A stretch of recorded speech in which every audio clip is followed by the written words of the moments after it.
কুসুমের বিরুদ্ধে এবার ইন্দ্রাণী গাঙ্গুলির মন বিষিয়ে দেওয়ার কোনো সুযোগই হাতছাড়া করো না দেবলীনা। হ্যাঁ বন্ধুরা, ভিডিওতে লাইক দিয়ে দেখতে থাকুন। যে মুহূর্তে কিনা অফিসের বিশেষ এক মিটিংয়ের জন্য যখন ইন্দ্রাণী গাঙ্গুলি রেস্টুরেন্টে যায়, ঠিক সেই মুহূর্তে সেই সুযোগটাকে কাজে লাগিয়ে আগে থেকেই যখন দেবলীনা জেল থেকে ছাড়া পাওয়া মাত্রই ইন্দ্রাণী গাঙ্গুলির প্রত্যেকটা পদক্ষেপের উপরে নজর বজায় রাখে, ঠিক সেই মুহূর্তে ইন্দ্রাণী গাঙ্গুলি সেই রেস্টুরেন্টে উপস্থিত আছে সেই কথাটা জানা মাত্রই দেবলীনা এবং ওর মা সেখানে গিয়ে হাজির হয়ে যায়। এবং ইন্দ্রাণী গাঙ্গুলির মিটিং শেষ হয়ে যাওয়া মাত্রই যখন দেবলীনা সেখানে গিয়ে হাজির হয়ে বলতে থাকে যে আন্টি তুমি কেমন আছো, ঠিক সেই মুহূর্তে ইন্দ্রাণী গাঙ্গুলি সেখান থেকে উঠে যাওয়ার চেষ্টা করলেও দেবলীনা বলতে থাকে যে আন্টি আমি জানি তুমি আমার উপরে খুব বেশি ক্ষিপ্ত হয়ে রয়েছো, কিন্তু তা সত্ত্বেও সব মানুষই তো নিজের ভুলটাকে শুধরানোর জন্য একটা অন্তত সুযোগ পায়। তুমি আমাকে একবার অন্তত আমার ভুলটা শুধরানোর একটা সুযোগ দাও, অ্যাটলিস্ট তুমি আমাকে আমার কথাটা রাখার অন্তত একটা সুযোগ দাও।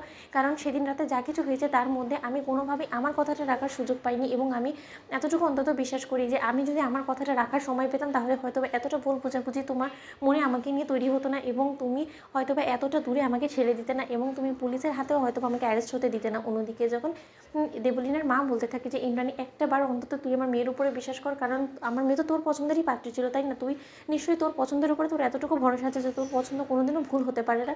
অন্যদিকে যখন ইন্দ্রাণী বলতে থাকে যে ঠিক আছে আমি তোমাকে মাত্র 10 মিনিটের সময় দেবো, এর মাঝখানে তোমার যা বলার বলতে হবে। দেবলীনা বলো, আর কোনো রকম কোনো মিথ্যাচার করার যদি কোনো রকম চেষ্টা করো তাহলে আমার থেকে খারাপ কেউ হবে না। অন্যদিকে যখন দেবলীনা বলতে থাকে যে আন্টি তুমি আমাকে একটা কথা বলো তো, আমি তো তোমার পছন্দের, তুমি নিশ্চয়ই আমার সম্পর্কে সকল যাচাই বাছাই করেই তুমি ঈশানের সঙ্গে আমার বিয়েটা ঠিক করেছিলে, তাহলে তোমার কি আদৌ কখনো মনে হয়েছে এই জিনিসটা যে আমি কুসুমের উপরে প্রতিশোধ নিতে গিয়ে তোমার পরিবারে এত বড় একটা ক্ষতি করবো, এবং যেখানে কিনা আমি নিজেও একটা মেয়ে, আমি একটা মেয়ে হয়ে আরেকটা মেয়ের জীবনে এরকম একটা ধস নামিয়ে আনার কী করে বা ভাবতে পারি বলো তো? এই শিক্ষাটুকু অন্তত আমি আমার মমের কাছ থেকে নিশ্চয়ই পাইনি।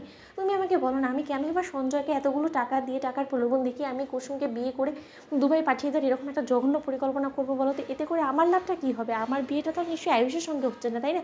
আমার বিয়েটা ঈশানের সঙ্গে হচ্ছে, তাহলে আমি কেনই বা কুসুমকে আমার পথের কাঁটা ভাবতে যাবো? ওর সঙ্গে আমার আসলে স্ট্যান্ডার্ডেরই বা কী মিল আছে বলো তো? ও একটা বাড়ির কাজের মেয়ে ছাড়া কোনো কিছুই না। আমি ও বাড়ির বউ হতে চলেছি, সেখানে কিনা আমার মনে নিশ্চয়ই একটা ভয় কাজ করার কথা যে আমি ও বাড়ির বউ হতে চলেছি, এবং তার মাঝখানে আমি যদি এরকম কোনো নোংরামোগুলো করি যেটা কিনা কোনোভাবে তোমার সামনে ফাঁস হয়ে যেতে পারে। আর যদি ফাঁস হয় সেটা তো আমি খুব ভালো করে জানি যে তুমি আমাকে শাস্তি অবশ্যই দেবে, এবং তাতে করে আমার বিয়েটাও ভেঙে যাওয়ার চান্স থাকতে পারে। তার সত্ত্বেও আমি কেনই বা এরকম একটা রিস্ক নিতে যাবো বলো তো আন্টি? ঠিক সেই মুহূর্তে ইন্দ্রাণী বলতে থাকে যে সেই কথা তো ঠিক বলেছো, কিন্তু কাল যা কিছু হয়েছে সেই সব কিছু আমি ভুলে কী করে যেতে পারি বলো তো? তাহলে সঞ্জয়কে কে টাকা দিয়েছে সেটা তো ভিডিও ফুটেজে উঠেছে, তাই না?